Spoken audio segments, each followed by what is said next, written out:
김민아의 시사 위키.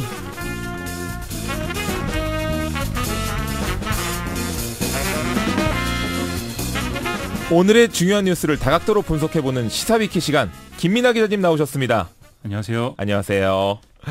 시사위키 오늘 첫 번째 항목은 무엇인가요? 장하성과 김동연입니다. 지난주에도 이제 고용참사 뉴스 이 자리에서 전해드렸는데 네. 어제가 일요일이었는데도요. 이 당정청의 관계자들이 모여서 이 대책 마련에 아주 그 고심이 많았습니다. 네. 그런데 이걸 두고 또 장하성 대 김동연 이 개결 구도가 언론을 통해서 또 재생산이 되고 있는 그런 상황입니다. 어허, 두 분이 어떤 직책이고 또 어떤 일들을 하는 사람인 거죠? 일단 장하성은 이제 그 청와대 정책실장이죠. 청와대에서 이제 경제라든지 또는 이런 이제 그 정책적으로 민감한 부분들을 총괄하는 이런 사람입니다. 네. 청와대 실장이 딱 2명이거든요. 비서실장, 정책실장. 네네. 그러면 굉장히 높은 사람이죠. 근데 김동연 부총리는 이제 경제부총리인데 정확한 직함이 부총리 겸 기획재정부 장관이거든요. 그러니까 장관 중에 부총리 2명 있습니다. 네. 사회부총리랑 경제부총리. 네. 그래서 이 장관 중에 또 가장 강한 장관 2명이 딱 있는 거죠. 네. 그래서 경제 관련 부처들의 모든 이제 그 정책 집행을 총괄하는 그런 이제 부총리입니다. 두 분 다 뭐 어마어마한 분들이네요. 그렇죠. 네. 근데 무슨 일이 있었던 겁니까? 앞서 말씀드린 이 일요일의 회의에서 김동연 경제부총리가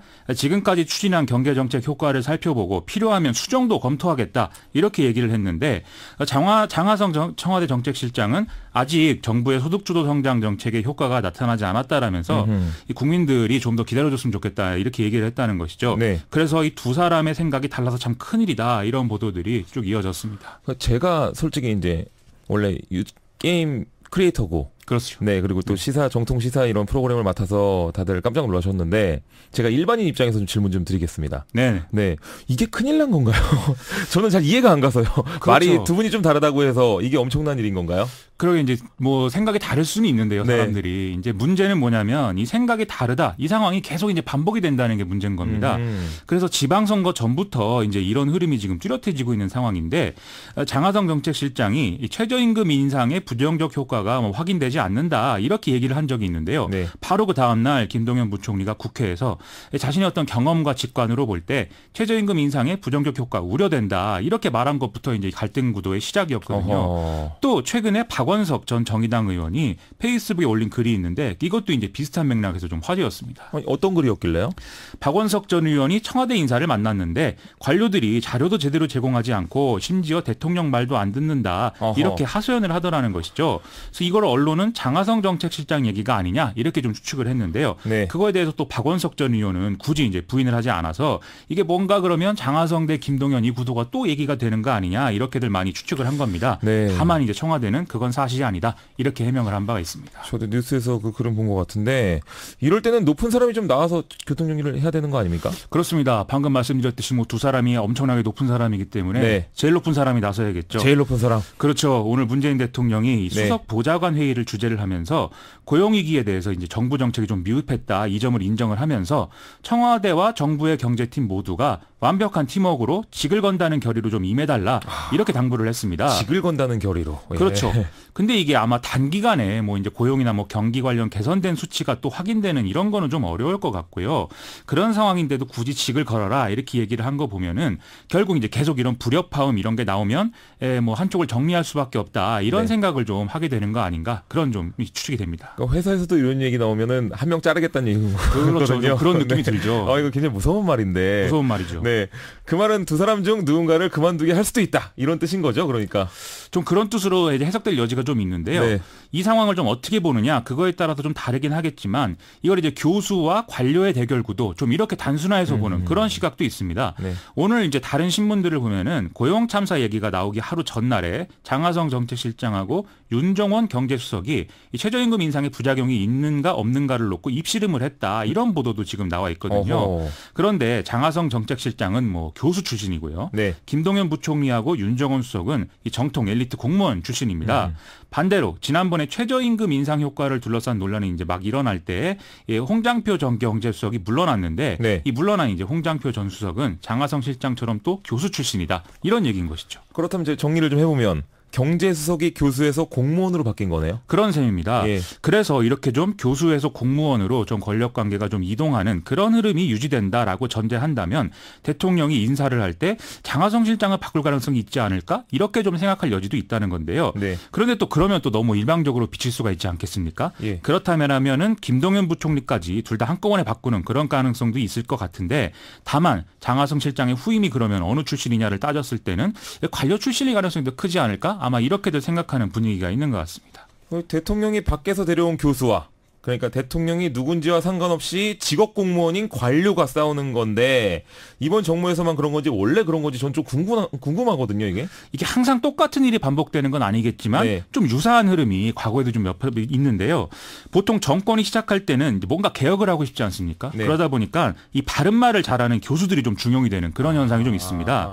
근데 보통 교수들은 좀 안정적인 대책을 선호하는 공무원들을 좀 미워하거든요, 보통은. 네. 근데 결국 일은 또 공무원이 해야 되기 때문에 결국 대통령 입장에서는 뒤로 갈수록 좀 이 공무원들에게 의존하는 이런 상황이 좀 될 수밖에 없다는 것이죠. 야, 이게 뭔가 회사를 보는 것 같아서 신기하네요. 그렇죠. 네. 대한민국이 다 어디든 좀 비슷합니다. 네.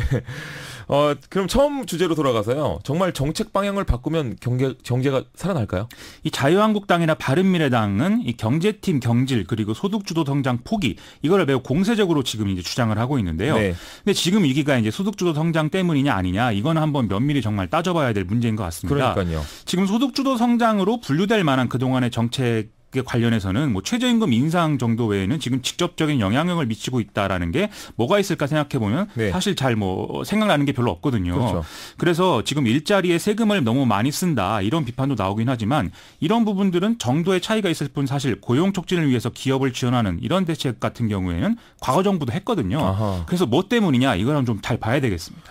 반대로 굳이 방향을 바꿀 필요가 없다는 사람들도 있는 것 같은데요. 그렇습니다. 최근에 대통령이 직접 나서서 좀 규제 완화 드라이브를 걸고 네. 뭐 삼성이랄지 좀 이런 대기업에 좀 너그러워지면서 정부가 너무 빨리 소득주도 성장을 포기하는 길로 가는 거 아니냐 이런 비판도 있는 게 사실인데요. 네. 정확하게 좀 우리가 판단을 하기 위해서는 좀 양쪽의 얘기를 다 듣고 결론을 내보는 게 중요할 것 같습니다. 자, 시사위키 두 번째 항목은요. 공정거래위원장의 사과인데요. 오늘 공정거래위원회가 재취업 비리 관련 조직 쇄신 방안을 발표를 했는데요. 이 김상조 위원장이 직접 나와서 고개를 숙여서 사죄도 했거든요. 네. 이 문제가 뭔지 한번 같이 알아보시죠. 공정거래위라는 이름이 무색하게 재취업 비리요. 그렇습니다. 이게 뭔가 굉장히 공정적이지 않은 느낌인데 그렇죠. 이게 도대체 무슨 내용입니까? 제가 한 번에 좀 이해를 가능하게 하려면은 게임물관리위원회 출신 공무원이 게임 회사에 있다고 한번 생각을 해보십시오. 네. 그럼 게임 등급 심의가 제대로 되겠습니까?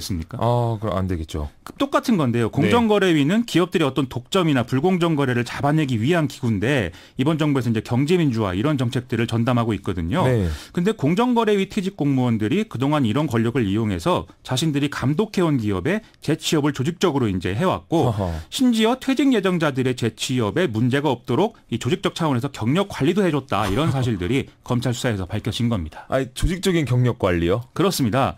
이게 이제 네. 경력 관리라는 게 기업을 감독하던 사람이 바로 기업에 이제 재취업을 하면은 너무 티가 나지 않습니까? 예. 그래서 퇴직하기 전에 이런 좀 기업 감독과 관련이 없는 뭐 사무실을 관리한다든지 예. 이런 이제 부서로 일부러 일정 기간 보내줬다 이런 얘기인 것이죠. 네. 지금 이런 게 가능하려면 가장 높은 자리에 있는 공정거래위원장까지 관여해야만 가능한 거 아니겠습니까? 어허. 사람을 이제 인사를 해주는 거니까요.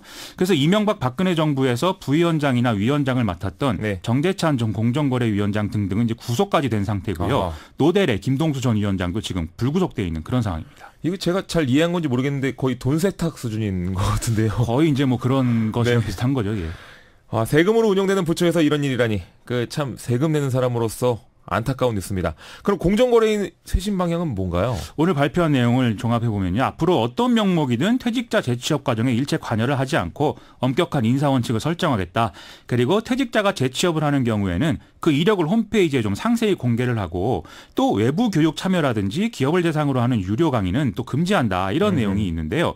김상조 위원장이 취임한 이후에는 외부인 접촉 관리 규정을 도입해서 뭐 외부의 부당한 영향력을 차단하고 있다. 이런 설명도 나왔는데요.